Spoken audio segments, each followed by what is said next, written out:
1997. En las frías y nebulosas montañas de Chiapas, el silencio de una comunidad indígena fue quebrado para siempre.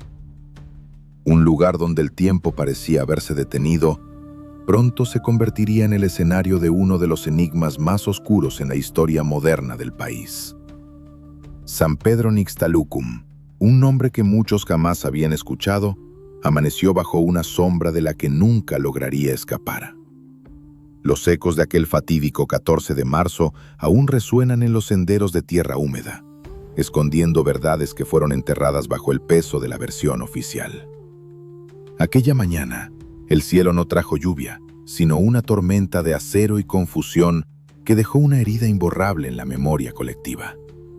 Y hasta el día de hoy, los expedientes oxidados de este caso siguen susurrando detalles escalofriantes a quienes se atreven a leer entre líneas. Si quieres saber cómo los investigadores independientes enfrentaron este muro impenetrable y finalmente revelaron la verdad oculta tras la bruma chiapaneca, suscríbete ahora mismo y déjame en los comentarios el nombre del próximo caso que quieres escuchar. Para entender la magnitud de lo que ocurrió aquella mañana, es indispensable situarnos en el tablero de ajedrez que era el estado de Chiapas a finales de la década de los 90. El municipio de El Bosque, y en particular la comunidad de San Pedro Nixtalucum, no era simplemente un punto geográfico perdido en los mapas topográficos. Era el epicentro de una polarización social aguda.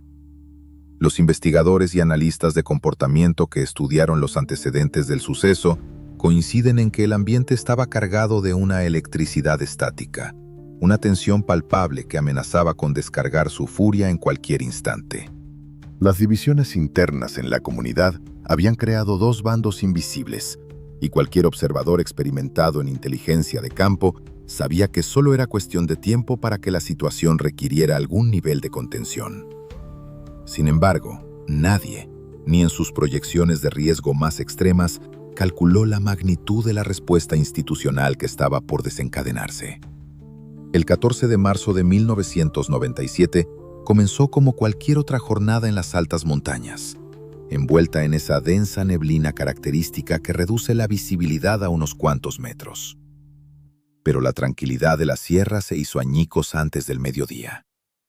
Los primeros indicios de que algo extraordinario estaba sucediendo no llegaron por los canales formales, sino a través de fragmentos de comunicaciones radiales interceptadas y llamadas telefónicas cortadas por la estática. En las oficinas de las comisiones civiles y en las redacciones de los periodistas de investigación en San Cristóbal de las Casas, las alertas comenzaron a sonar de manera frenética. Voces agitadas, hablando en lengua tzotzil y en un español quebrado por la angustia, reportaban un despliegue operativo sin precedentes. No se trataba de una simple patrulla realizando rondines de rutina. Los testimonios preliminares hablaban de una presencia masiva, un avance coordinado que descendía tanto por los sinuosos caminos de tierra como desde el cielo mismo, con el ruido ensordecedor de los rotores cortando el aire frío. La versión oficial, emitida horas más tarde mediante un escueto y frío comunicado gubernamental, describió los hechos con una asepsia burocrática inquietante. Según el expediente inicial, se había llevado a cabo un operativo de seguridad estándar para restituir el orden y el Estado de Derecho, derivado de supuestos conflictos intercomunitarios. Las autoridades de la época afirmaron que la intervención había sido totalmente protocolaria, controlada y bajo los estrictos márgenes de la ley. Sin embargo, para los investigadores independientes y los peritos que han dedicado su vida a leer las sombras de la nota roja en México, había demasiadas piezas que no encajaban en este rompecabezas. ¿Por qué una maniobra de restauración del orden requería la presencia de aeronaves sobrevolando a tan baja altitud sobre casas de madera y lámina? ¿Por qué se reportaba el bloqueo total de los caminos de terracería con vehículos de alto tonelaje, aislando a la comunidad de cualquier contacto con el exterior? La primera regla en la investigación de incidentes de alto impacto es dudar sistemáticamente de las narrativas que suenan perfectas. Cuando un reporte oficial resulta demasiado limpio en un entorno inherentemente caótico, el instinto de un buen investigador dicta que hay un vacío de información, una zona de exclusión que alguien está intentando ocultar a la opinión pública. Y ese vacío en el caso de San Pedro Nixtalucum era gigantesco. El equipo multidisciplinario de investigación, conformado por defensores de derechos fundamentales y reporteros con años de experiencia en la cobertura de zonas de alta conflictividad, comenzó a trazar su plan de acción. Sabían que el reloj corría en su contra. En expedientes donde se presume un uso desproporcionado de la fuerza institucional, las primeras 48 horas son críticas. La evidencia física en el lugar de los hechos, las huellas impresas en la tierra, los daños estructurales en las fachadas y, sobre todo, la memoria fresca y no contaminada de los testigos son elementos sumamente volátiles. Si no se documentan con rapidez y rigor técnico, desaparecen para siempre, ya sea por la erosión natural del clima chiapaneco o por la intervención deliberada de quienes desean barrer la escena. La preparación técnica para el viaje hacia el bosque fue sumamente metódica y tensa. Se trazaron rutas de aproximación alternativas en mapas de papel arrugados, plenamente conscientes de que los caminos principales estarían bajo una estricta vigilancia gubernamental.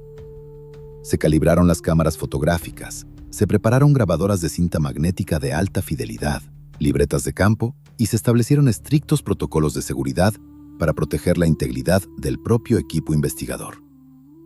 La premisa táctica era clara: entrar de manera discreta, documentar cada centímetro posible, recolectar testimonios fidedignos y salir antes de que su presencia generara una reacción de bloqueo. No iban a confrontar a ninguna autoridad de frente. Su única misión era levantar el velo de la versión oficial y realizar un análisis del terreno que pudiera sostenerse bajo el más duro escrutinio técnico y legal en el futuro.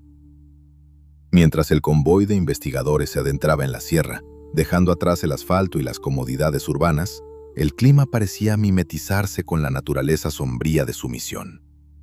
La niebla se espesaba en las curvas de la montaña, obligando a los conductores a reducir drásticamente la velocidad, avanzando casi a ciegas por caminos flanqueados por profundos barrancos. Durante el trayecto, las radios de onda corta del equipo captaban de manera esporádica las frecuencias de las fuerzas del orden.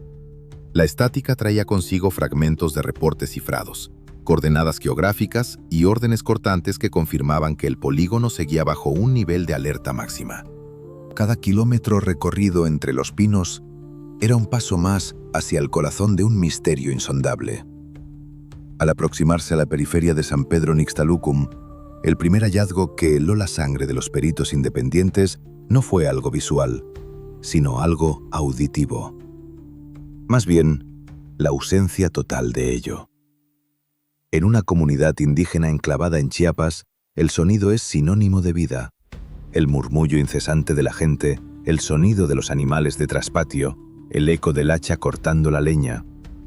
Pero al cruzar los linderos del poblado, lo único que los recibió fue un silencio sepulcral, un vacío acústico tan antinatural y pesado que lastimaba los oídos. Era la evidencia circunstancial más contundente de que la narrativa del restablecimiento del orden era, en el mejor de los casos, una cortina de humo. Un operativo de paz no produce pueblos fantasma. Los investigadores bajaron de sus vehículos todoterreno en completo silencio, libretas en mano, y cruzaron la línea invisible que dividía el mundo ordinario de lo que ahora era la zona cero. Lo que encontraron frente a sus ojos superaba con creces las descripciones fragmentadas que los habían movilizado. No estaban ante un poblado pacificado. Estaban de pie en medio de una escena de abandono masivo y precipitado. Las puertas de las humildes viviendas colgaban abiertas de par en par, golpeando rítmicamente contra los marcos por el viento helado. En el lodo espeso de las calles, el rastreo de huellas indicaba múltiples direcciones de escape, patrones caóticos y sobrepuestos que, para el ojo entrenado, sugerían pánico extremo y desorientación, no un desalojo coordinado ni voluntario. El verdadero trabajo de campo forense acababa de iniciar. Los líderes del equipo sabían que debían procesar este inmenso escenario de manera sistemática para que la información tuviera valor probatorio. Dividieron la comunidad en sectores cuadriculados, asignando a cada miembro una zona específica para fotografiar, medir y documentar. Buscaban indicios materiales, marcas de impacto en la madera, huellas de rodamiento de vehículos pesados y cualquier objeto abandonado que pudiera ayudar a reconstruir la cronología de los últimos minutos antes del éxodo. El desafío técnico era monumental. Estaban pisando terreno donde las reglas convencionales de la recolección de pruebas habían sido alteradas. Se enfrentaban a la colosal tarea de armar un rompecabezas cuyas piezas habían sido esparcidas deliberadamente bajo la bruma. La historia oficial era solo la superficie de un lago congelado, y debajo de esa capa aguardaba una verdad que haría temblar los cimientos de la justicia mexicana. El silencio en San Pedro Nixtalucum era tan profundo que cada paso del equipo de investigadores crujiendo sobre la hojarasca seca y el barro sonaba como un disparo. Para un criminalista o un investigador de campo experimentado, el silencio en una escena a cielo abierto es a menudo la evidencia circunstancial más ensordecedora. No es una ausencia de sonido, es la presencia de algo que obligó a ese sonido a desaparecer. El equipo se dividió de acuerdo con el protocolo técnico preestablecido, desplegándose en un abanico táctico a través de los estrechos callejones de tierra y las veredas que conectaban las viviendas dispersas.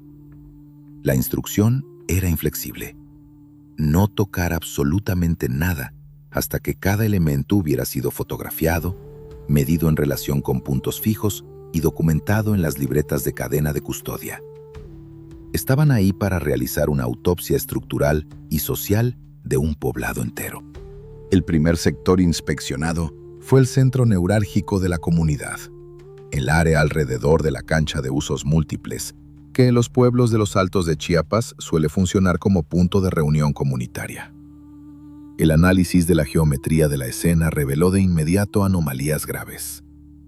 Las huellas en el lodo no formaban los patrones de tránsito bidireccional típicos de una mañana normal, sino que dibujaban líneas de dispersión radial, casi explosivas, alejándose del centro hacia las periferias boscosas. Los peritos midieron la profundidad de las pisadas. Los surcos profundos en la parte delantera de las huellas de los guaraches y botas de hule indicaban una aceleración biomecánica extrema. En términos técnicos, la gente no caminó para salir del pueblo, corrió por sus vidas. El análisis de las estructuras habitacionales ofreció un panorama aún más desolador y revelador para el expediente. Al asomarse por las puertas que habían quedado abiertas, los investigadores documentaron un abandono interrumpido en seco, como si alguien hubiera pausado una película en medio de una escena doméstica. En varias cocinas, el fogón de leña aún conservaba las cenizas tibias, señal térmica inequívoca de que la interrupción había sido reciente y abrupta. Platos de comida quedaron servidos sobre las mesas de madera rústica, prendas de ropa esparcidas por el suelo y herramientas agrícolas tiradas en los patios indicaban que no hubo oportunidad de empacar lo más indispensable. Este nivel de abandono contradecía frontalmente el reporte oficial que describía un operativo de persuasión y reubicación controlada. Un desalojo persuasivo siempre deja margen para empacar enseres básicos. La huida intempestiva que documentaban los investigadores solo podía ser el resultado de un factor estresante de alta magnitud y aparición súbita. A medida que el equipo se adentraba en el perímetro exterior de San Pedro Nixtalucum, el rastreo físico comenzó a arrojar hallazgos que ponían a prueba la neutralidad clínica de los observadores. En la zona norte del poblado, los peritos en planimetría y balística documentaron una serie de daños estructurales en las paredes de madera de pino y lámina de zinc de al menos 7 viviendas. Utilizando hilos de colores y transportadores de ángulos, comenzaron a trazar las trayectorias de los impactos. Los orificios de entrada y salida, así como los desprendimientos de material, no correspondían al desgaste natural ni al vandalismo común. La geometría de los impactos, la mayoría con un ángulo de incidencia descendente u horizontal de alta velocidad, apuntaba a la proyección de objetos cinéticos masivos a través del aire. Cada marca fotografiada y catalogada iba construyendo una matriz de datos que demolía por completo la tesis de un operativo pacífico. Pero lo que más intrigó a los analistas de la escena no fue lo que encontraron, sino lo que, evidentemente, faltaba. Durante la inspección de la plaza principal y los caminos de acceso vehicular, se detectaron áreas donde el suelo presentaba alteraciones artificiales recientes. Había marcas de barrido, zonas donde la capa superior de tierra había sido removida sistemáticamente de manera reciente, ocultando bajo lodo fresco cualquier rastro que pudiera haber existido horas antes. Para el ojo clínico de un investigador de derechos humanos acostumbrado a lidiar con expedientes complejos en México, esto encendía las alarmas de una manipulación del sitio. En la jerga de la investigación, a esto se le llama alteración o limpieza de la escena primaria. La pregunta operativa inmediata surgió entre el equipo. ¿Qué evidencia física o biológica era tan comprometedora que requirió un barrido metódico del terreno antes de que la prensa o los visores independientes pudieran llegar al lugar? A pesar de estos esfuerzos aparentes por esterilizar la zona, el equipo logró recuperar pequeños elementos, esquirlas materiales incrustadas profundamente en la madera de los postes de luz y fragmentos metálicos dispersos entre la maleza. Estas minúsculas piezas fueron extraídas con pinzas entomológicas y depositadas en bolsas de evidencia selladas, con la fecha, hora y coordenadas exactas de su localización. Estos hallazgos materiales, aunque silenciosos, serían fundamentales para la reconstrucción mecánica de los hechos y para confrontar las coartadas institucionales que justificaban la magnitud de la movilización. Mientras la luz de la tarde comenzaba a decaer, tiñendo el cielo chiapaneco de un gris plomo que presagiaba lluvia, el equipo de vigilancia y perímetro advirtió por los radios de comunicación interna sobre un movimiento anómalo a unos 500 metros de distancia, en la espesura del bosque que rodeaba al pueblo. Al enfocar los binoculares de alta potencia hacia la franja boscosa, distinguieron siluetas que se movían furtivamente entre los troncos oscuros de los pinos. No llevaban uniformes. Su andar era sigiloso y cauteloso, casi como si estuvieran acechando. El jefe del equipo investigador ordenó un alto total a las labores de recolección de indicios. Durante varios minutos de una tensión casi sofocante, ambas partes se observaron a la distancia, evaluando el nivel de riesgo. ¿Eran elementos encubiertos realizando tareas de inteligencia y monitoreo sobre los investigadores? ¿O eran aquellos que la versión oficial había catalogado como grupos hostiles? Finalmente, una pequeña comitiva de 2 investigadores, con las manos a la vista y portando chalecos con los logotipos de las comisiones civiles, avanzó lentamente hacia la línea del bosque para intentar hacer contacto visual directo. Cuando estuvieron lo suficientemente cerca, la realidad de la silueta se reveló en toda su crudeza, y el enfoque de la investigación estaba a punto de dar un giro drástico y necesario. No eran fuerzas estatales en misiones encubiertas, ni elementos de choque. Frente a ellos, emergiendo con desconfianza de entre la vegetación húmeda, se encontraban los pobladores de San Pedro Nixtalucum. Ancianos, mujeres sujetando fuertemente a sus hijos, y hombres con la mirada inyectada por el cansancio extremo y el shock agudo. Se encontraban en condiciones físicas precarias, temblando por las bajas temperaturas de la sierra, cubiertos de lodo hasta las rodillas y mostrando claros signos de agotamiento físico y psicológico derivado del desplazamiento forzado. Ellos eran la pieza que faltaba en el rompecabezas, la memoria viva del suceso, los testigos primarios de lo que ocurrió aquella mañana bajo el estruendo de los helicópteros. El escenario mudo había entregado toda la información estructural posible. Ahora era el turno de que la evidencia testimonial, la más delicada y compleja de recopilar, comenzara a hablar.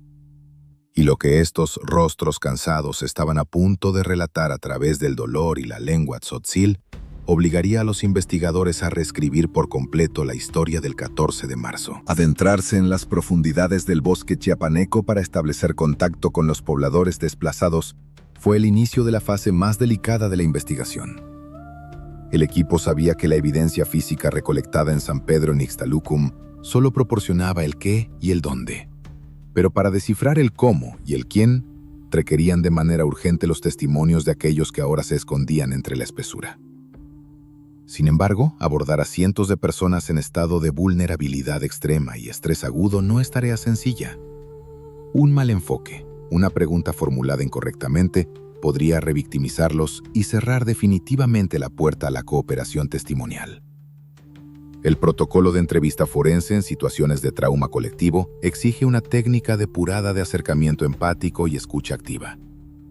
Los primeros intercambios verbales estuvieron marcados por una densa capa de desconfianza.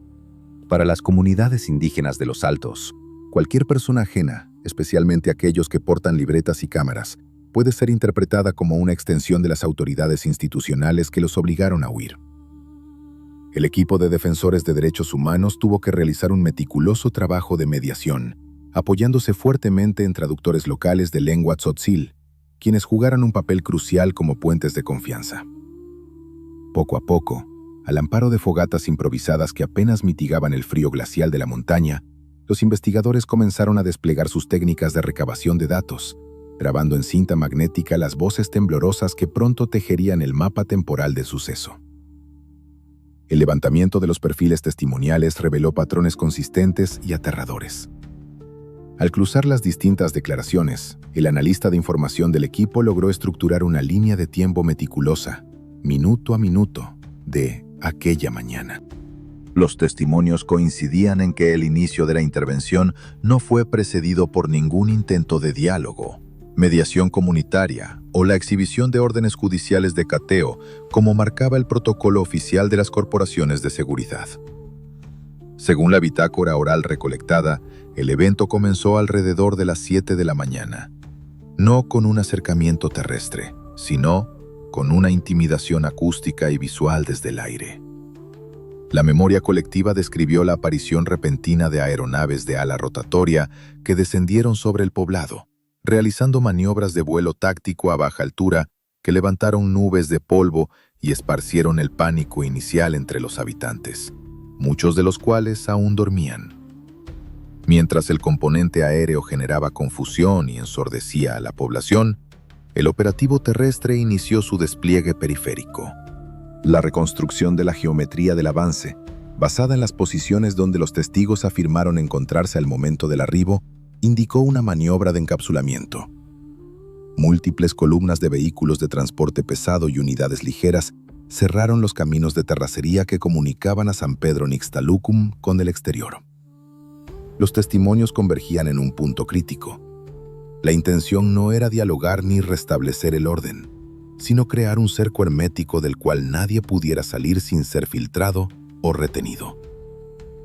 Fue en este escenario de encierro táctico donde la situación escaló velozmente, superando cualquier límite de control proporcional de masas. El trabajo de perfilar psicológicamente los relatos fue devastador para los investigadores. Las declaraciones, traducidas del tzotzil al español en tiempo real, carecían de adornos, eran crudas y directas, enfocándose en la desproporción abismal entre las fuerzas desplegadas y una comunidad civil desarmada. Los testigos hablaron de irrupciones violentas en domicilios particulares, sin el más mínimo respeto por la propiedad privada. Describieron cómo las fuerzas intervinientes ingresaron a las viviendas, forzando puertas de madera, en un aparente operativo de búsqueda o extracción que no discriminó entre líderes comunitarios, mujeres embarazadas o ancianos. Los investigadores documentaron minuciosamente cada descripción de los actos de fuerza, las palabras altisonantes utilizadas y las tácticas de sometimiento corporal que obligaron a la población a huir desesperadamente hacia las montañas, dejando atrás todo su patrimonio. Un elemento clave en la recolección de pruebas fue el cruce de las declaraciones con la evidencia material previamente analizada. Cuando un testigo señalaba que algo golpeó la pared de la casa de madera mientras corrían, el investigador de campo cotejaba de inmediato esa información con las fotografías de los impactos estructurales tomadas horas antes. Esta triangulación de datos, donde la memoria humana confirma el rastro físico, es el estándar dorado en la construcción de un expediente criminal sólido. Al hacer esto, los investigadores lograron vincular mecánicamente la presencia y las acciones de las fuerzas del orden con los daños observados en el terreno, demoliendo argumento por argumento la versión de un operativo pacífico. La coartada institucional de la respuesta mesurada se desmoronaba ante la abrumadora carga probatoria de las voces en el bosque. Sin embargo, a medida que avanzaban las entrevistas y se armaba la estructura temporal del evento, una pieza macabra comenzó a surgir repetidamente en las grabaciones. Las declaraciones no solo hablaban de destrucción patrimonial y desplazamiento forzado. Las voces se quebraban al mencionar nombres, al contar a los integrantes de sus familias que no lograron llegar a la zona boscosa de seguridad. La pregunta obligada de los investigadores en cada entrevista era: ¿están todos sus familiares aquí con ustedes? La respuesta recurrente fue un pesado y doloroso no. El análisis cualitativo de estos reportes de ausencias indicó que decenas de pobladores habían sido retenidos y extraídos de la comunidad de manera forzada y arbitraria durante la fase crítica del encapsulamiento terrestre. Testigos afirmaron haber visto a hombres y jóvenes siendo sometidos con extrema fuerza física, subidos a la fuerza en las bateas de camionetas descubiertas y vehículos cerrados, con rumbo desconocido. De la misma forma, las entrevistas aportaron indicios alarmantes sobre individuos que quedaron inertes en el suelo de la comunidad, inmovilizados permanentemente tras las interacciones más severas del operativo. Este nuevo flujo de información exigía una recalibración inmediata de la estrategia de investigación. El equipo se enfrentaba a una doble crisis probatoria. Por un lado, confirmar la ubicación y el estado de salud de decenas de personas privadas de su libertad y trasladadas fuera de la jurisdicción local, sin registro oficial de arresto o cargos presentados. Por otro lado, necesitaban asegurar y documentar con rigor forense los lugares precisos donde, según los testimonios, se produjeron las interacciones más graves. Aquellos puntos específicos en San Pedro Nixtalucum, donde la fuerza desmedida cobró su mayor cuota.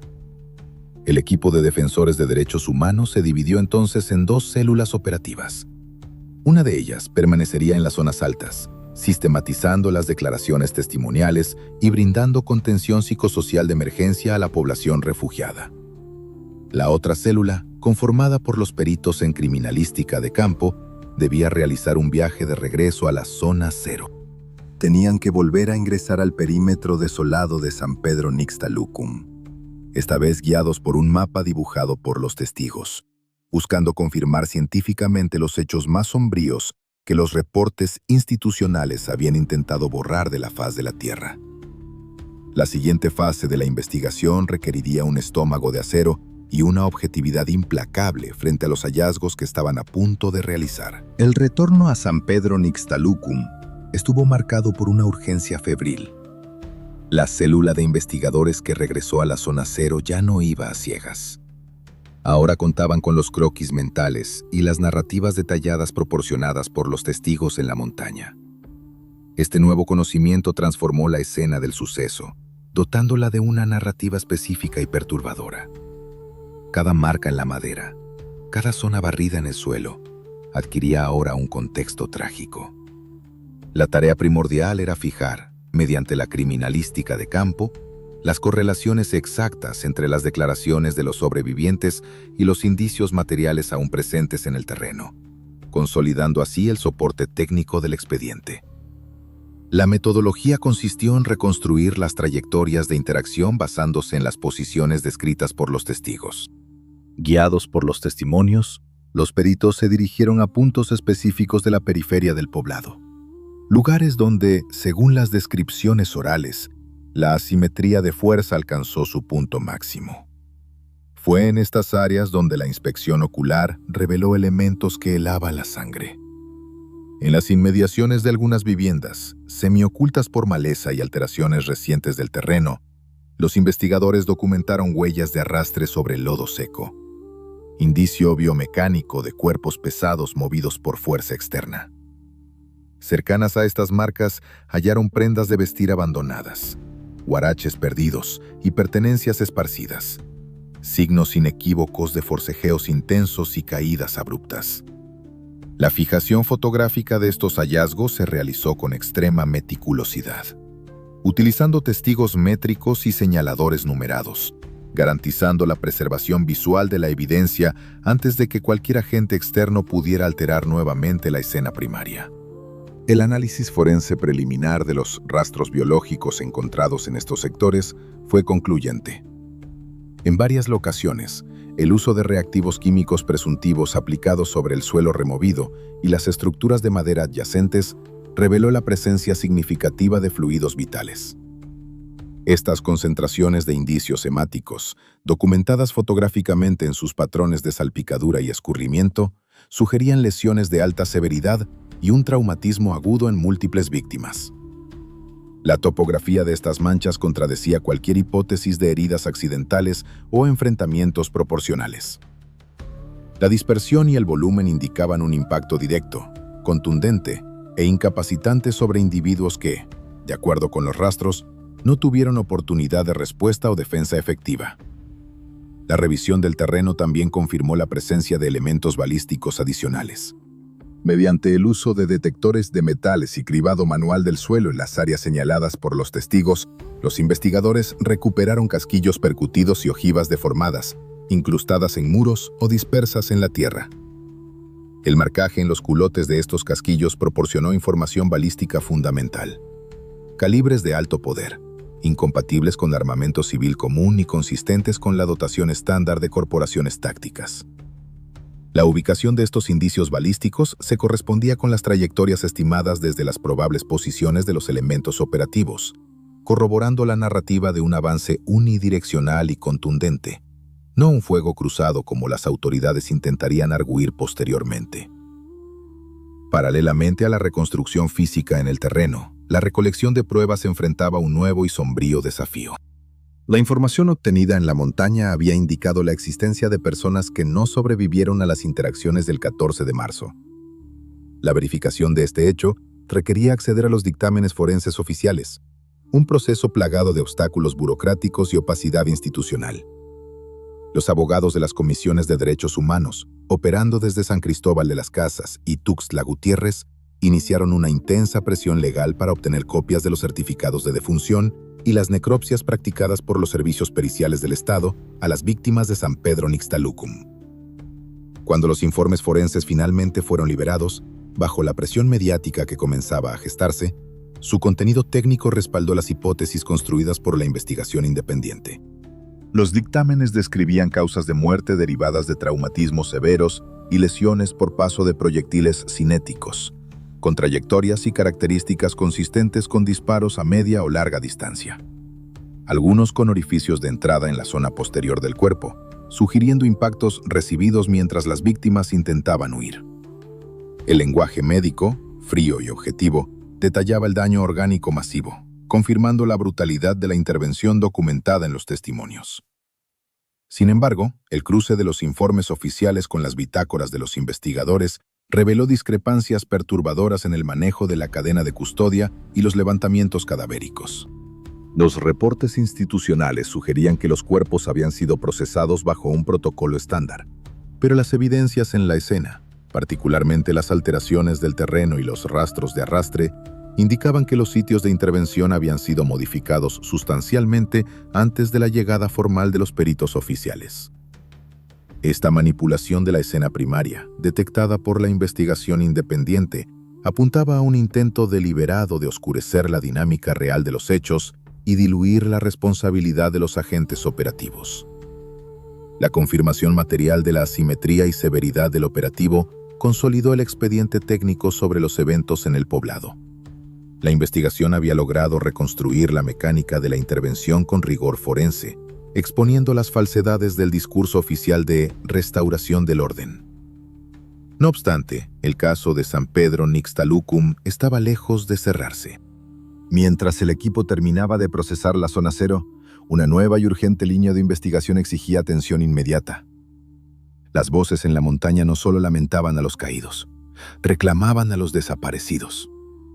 Las decenas de personas que, según los relatos, habían sido retenidas y trasladadas a la fuerza, representaban un enigma en desarrollo. ¿Dónde se encontraban? ¿En qué condiciones físicas estaban? La búsqueda de estas personas extraídas del poblado se convertiría en la siguiente fase crítica de la investigación. Una carrera contra el tiempo a través del laberinto burocrático y penitenciario del estado de Chiapas, buscando rescatar del anonimato a aquellos que el operativo había intentado borrar del mapa. La confirmación de las víctimas fatales en San Pedro Nixtalucum había consolidado el peso trágico del caso, pero la urgencia operativa se centró ahora en el paradero de aquellos que fueron extraídos vivos de la comunidad. Las declaraciones testimoniales en la montaña indicaban que un número indeterminado de personas, mayoritariamente hombres jóvenes y adultos, habían sido sometidos, asegurados en vehículos oficiales y trasladados con rumbo desconocido durante el caos del 14 de marzo.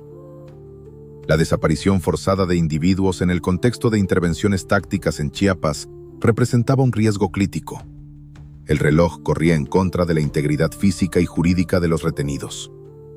El equipo de defensores de derechos humanos debía ahora navegar el opaco y restrictivo sistema penitenciario y de justicia estatal para localizarlos.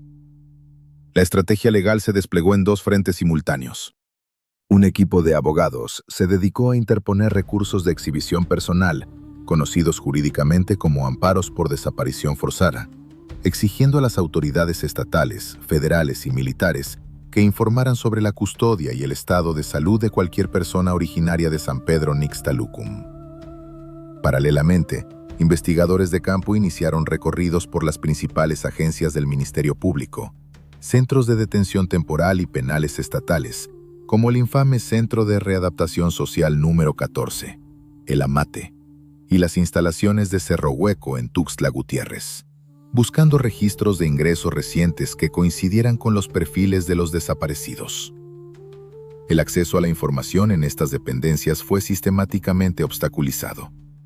Las solicitudes de revisión de libros de registro gubernamentales y listas de detenidos eran denegadas bajo argumentos burocráticos o pretextos de seguridad. Sin embargo, la presión ejercida a través de los amparos interpuestos comenzó a surtir efecto, forzando pequeñas fisuras en el muro de contención institucional. Las respuestas oficiales a los jueces de amparo finalmente revelaron la ubicación de decenas de pobladores de Nixtalucum. Habían sido trasladados y recluidos en el penal de Cerro Hueco, bajo un régimen de aislamiento e incomunicación inicial. El ingreso de los defensores de derechos humanos y médicos independientes al centro penitenciario para entrevistar a los retenidos fue un proceso tenso y restrictivo. Las autoridades penitenciarias limitaban el tiempo y las condiciones de las entrevistas, imponiendo vigilancia presencial durante las mismas. A pesar de estas limitaciones, los testimonios recabados dentro de Cerro Hueco pintaron un panorama desolador de las horas y días posteriores a la extracción del poblado. Las declaraciones de los detenidos detallaron un proceso sistemático de traslado irregular, caracterizado por el uso prolongado de fuerza física, amenazas psicológicas constantes y privación de agua y alimentos. Describieron haber sido mantenidos en posiciones de estrés durante trayectos de horas en las cajas cerradas de los vehículos, sin conocimiento de su destino. El examen físico preliminar realizado por médicos forenses independientes, adscritos a las comisiones civiles, corroboró las denuncias. Documentaron en los cuerpos de los detenidos múltiples contusiones, excoriaciones, hematomas en zonas de defensa y signos compatibles con métodos de interrogatorio coercitivo y tortura física o psicológica.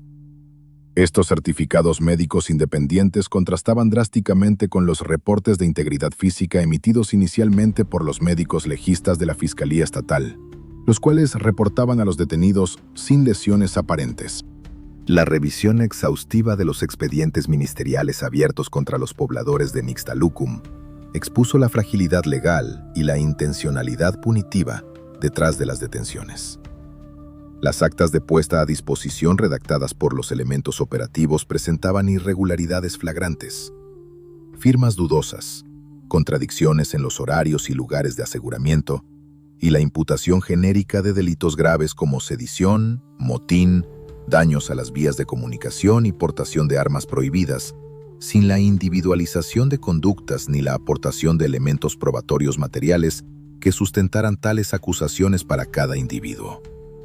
La estructura de los expedientes reflejaba un patrón claro: la fabricación de cargos o siembra de evidencia documental para justificar a posteriori las detenciones arbitrarias y mantener a los individuos privados de su libertad, utilizándolos como moneda de cambio o presión política contra la comunidad desplazada.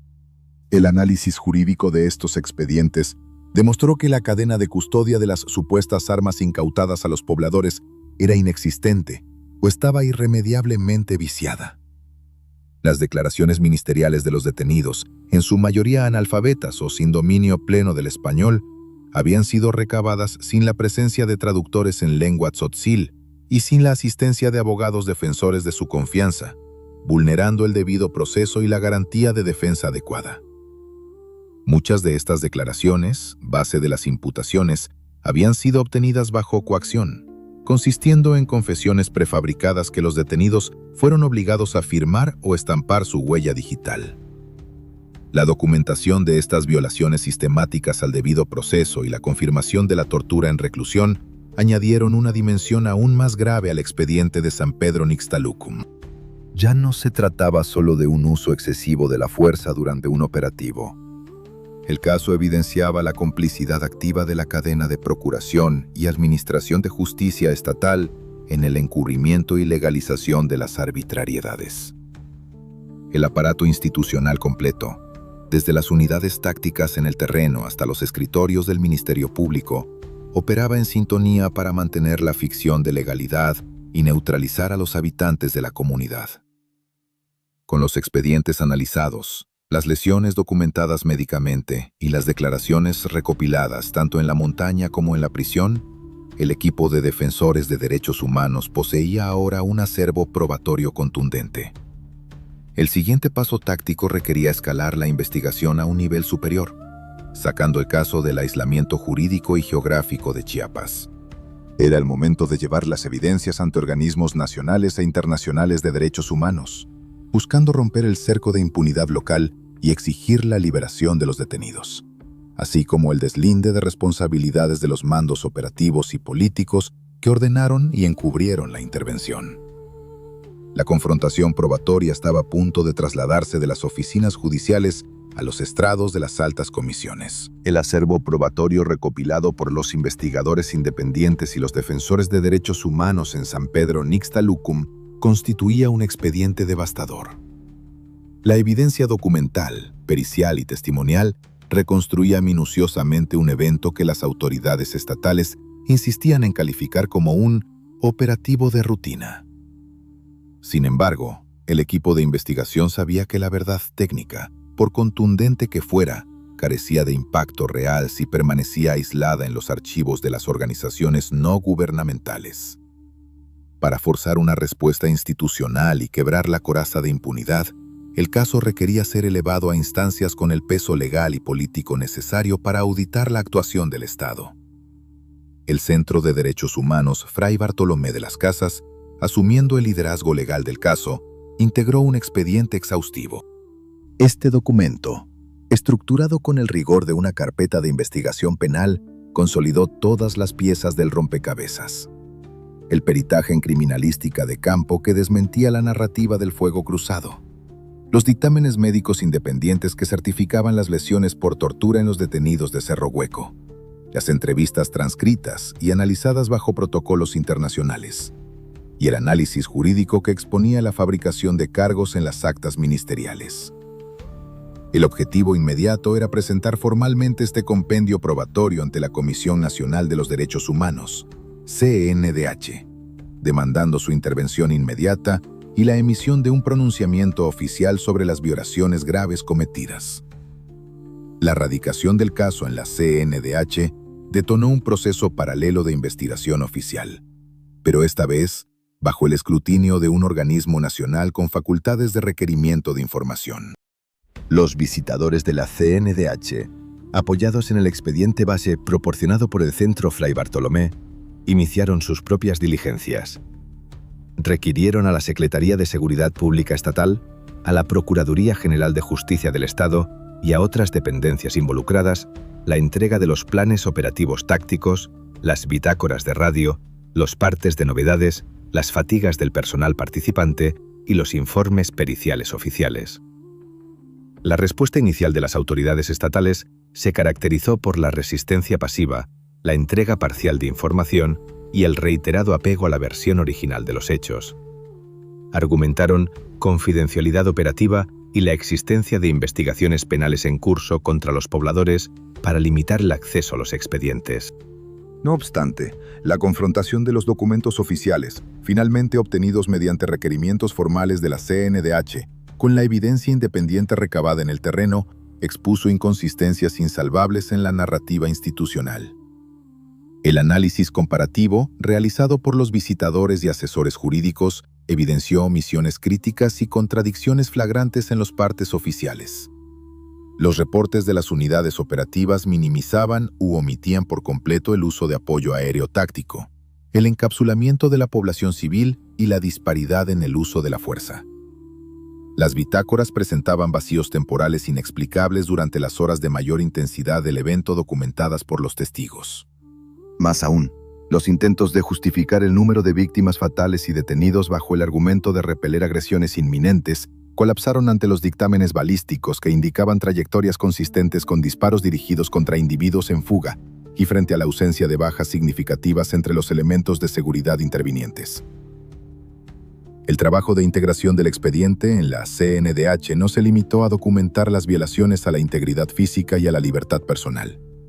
Un componente fundamental de la investigación fue la evaluación del impacto psicosocial y estructural del operativo en la comunidad de San Pedro Nixtalucum.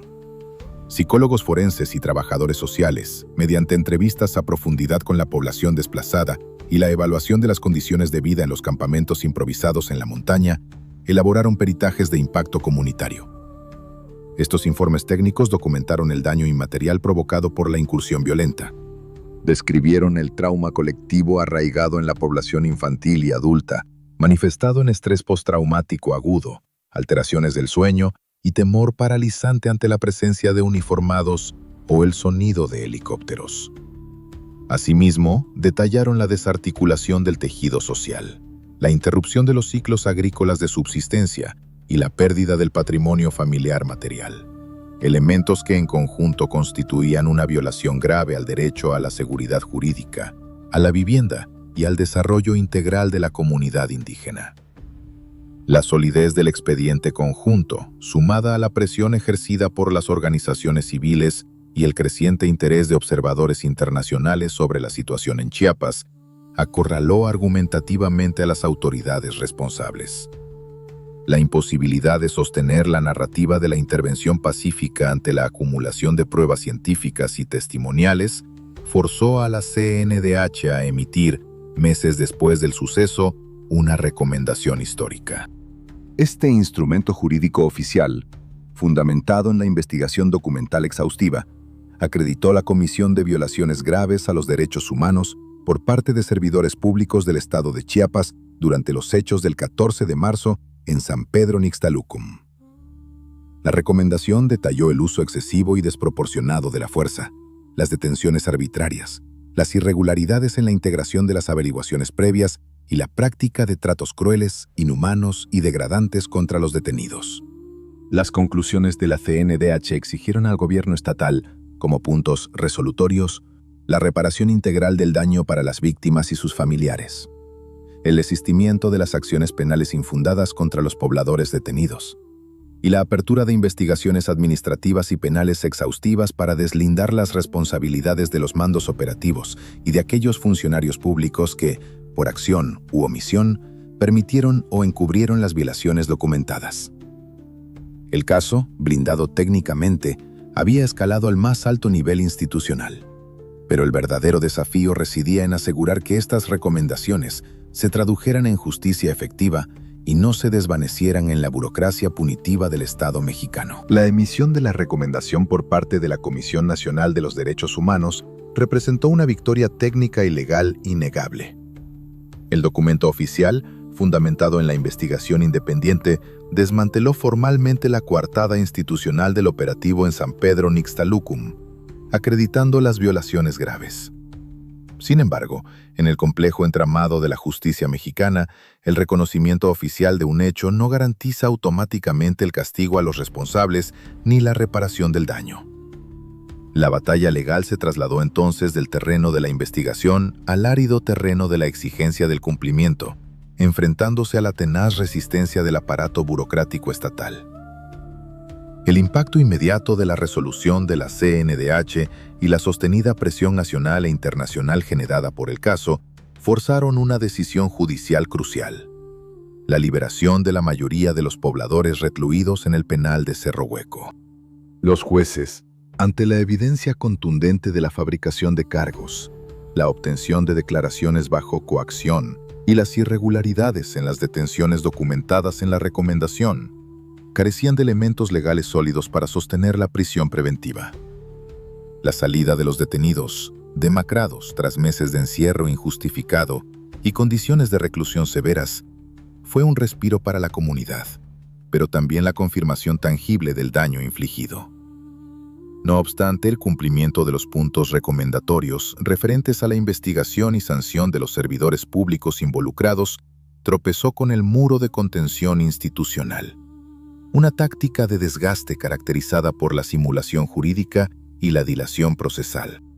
Las autoridades estatales aceptaron formalmente la recomendación, pero su implementación se tradujo en el inicio de procedimientos administrativos y averiguaciones previas lentas, opacas y dirigidas, en su mayoría, hacia elementos de bajo rango en la cadena de mando, protegiendo sistemáticamente a los altos mandos operativos y políticos que autorizaron y planificaron la intervención táctica. El equipo legal del Centro Fray Bartolomé de las Casas mantuvo un monitoreo estricto sobre estas carpetas de investigación, enfrentándose a obstáculos burocráticos constantes. Se documentó el rechazo sistemático a integrar nuevas líneas de investigación propuestas por la coadyuvancia, la negativa a citar a comparecer a funcionarios de alto nivel y la clasificación de información relevante bajo criterios de seguridad pública. El sistema de procuración de justicia operaba no para esclarecer, sino para administrar el caso, buscando fragmentar la responsabilidad y diluir el impacto político del evento en el tiempo. Mientras la batalla legal se estancaba en los pasillos de las fiscalías, la realidad en San Pedro Nixtalucum seguía marcada por la desolación. Aunque algunas familias comenzaron a retornar gradualmente a la comunidad, la normalidad no regresó. El tejido social estaba profundamente fracturado por la desconfianza. Las divisiones internas, que sirvieron como pretexto inicial para la intervención, se habían exacerbado tras el trauma colectivo. El retorno estuvo acompañado de una fuerte presencia militar en la región, justificada bajo el argumento de mantener la estabilidad, pero percibida por la población como un cerco intimidatorio permanente que dificultaba la reconstrucción comunitaria y la exigencia de sus derechos. La impunidad estructural que rodeaba el caso obligó a los defensores de derechos humanos a explorar vías jurídicas más allá de las fronteras nacionales. Se iniciaron los trabajos de integración del expediente para su presentación ante la Comisión Interamericana de Derechos Humanos, argumentando el agotamiento de los recursos internos en México y la falta de voluntad política del Estado para garantizar justicia, verdad y reparación integral a las víctimas. La internacionalización del caso buscaba mantener la visibilidad sobre Nixtalucum y presionar al gobierno mexicano mediante el escrutinio de un organismo hemisférico. El proceso ante la CIDH representó una nueva fase de confrontación legal, caracterizada por audiencias públicas donde los representantes del Estado intentaban minimizar la gravedad de los hechos, enfrentándose a los peritajes y testimonios presentados por la representación de las víctimas. A pesar de la lentitud inherente a los mecanismos internacionales, la admisión del caso por parte de la Comisión Interamericana consolidó a San Pedro Nixtalucum como un expediente emblemático de la criminalización de la protesta social y el uso indebido de la fuerza pública en contextos de conflictividad indígena en México.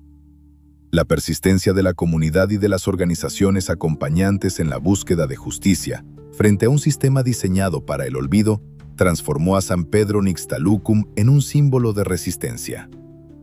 El caso documentó de manera irrefutable los patrones de actuación de las fuerzas de seguridad del Estado durante la década de los 90 en Chiapas, evidenciando cómo, bajo el argumento de la legalidad y la restitución del orden, se implementaron estrategias de control territorial y represión social con graves costos humanos. La batalla legal no solo buscaba la sanción para un caso específico, sino desmantelar la arquitectura de la impunidad que permitía la repetición de estos eventos. El caso de San Pedro Nixtalucum, a más de 2 décadas de distancia, permanece como una cicatriz visible en la geografía política y social de Chiapas y como un expediente emblemático en los archivos de la defensa de los derechos humanos en México. A pesar del rigor técnico de la investigación independiente, la contundencia de las pruebas aportadas y las resoluciones de organismos nacionales e internacionales, el sistema de justicia mexicano nunca logró materializar una sanción proporcional a la gravedad de los hechos ocurridos aquel 14 de marzo de 1997. La impunidad, en este caso, no fue el resultado de la falta de evidencia o de una investigación deficiente, sino el producto final de un engranaje institucional diseñado para protegerse a sí mismo. Las promesas de investigaciones exhaustivas desprendidas de la recomendación de la CNDH se diluyeron lentamente en el laberinto burocrático de las procuradurías. Los escasos procedimientos penales iniciados se centraron en elementos operativos de bajo rango, evadiendo sistemáticamente el análisis de la cadena de mando. Ningún alto mando policial o autoridad gubernamental que ordenó, planificó o supervisó el operativo desde Tuxtla Gutiérrez enfrentó un proceso penal por su responsabilidad directa o por omisión en las violaciones graves documentadas. El caso ejemplificó, de manera dolorosa, la impunidad de escritorio, donde la responsabilidad se evapora en los escalafones del poder, dejando a las víctimas enfrentadas a la maquinaria de la dilación procesal hasta que el agotamiento o el tiempo silencian la exigencia de justicia. Para la comunidad de San Pedro Nixtalucum, el impacto del operativo trascendió las pérdidas materiales inmediatas y el trauma del desplazamiento. La intervención estatal no resolvió el conflicto social subyacente en el municipio de El Bosque. Por el contrario, lo profundizó, sembrando una profunda desconfianza hacia las instituciones gubernamentales y agudizando la polarización interna.